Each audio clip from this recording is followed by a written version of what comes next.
Welcome to Shop Talk. We're going to look at that Super Pro 125 chainsaw.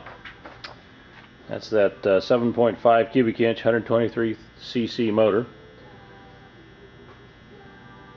Weight on this with the power head only is 23 pounds. Cable running up to a 50-inch bar and chain. This one features a 42-inch Canon Super Bar. And this is just how we pulled it out of the shop the guy had it stored in. You can still see some of the writing on that bar. That's that Canon Super Bar with a sprocket nose.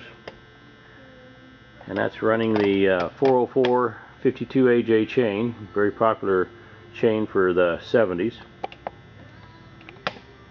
And we'll take a look close up at some of the features on this old saw.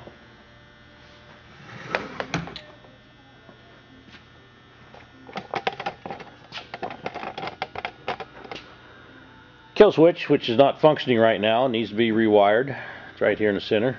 It's got a manual override on the oiler. This button on the left here is a oil button, overrides the manual automatic oiler. Chokes on the right. Decompression valve over on the right there. That little black button right there.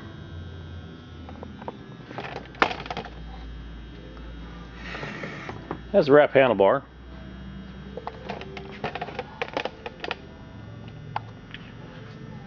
And we'll get a look at the other side here.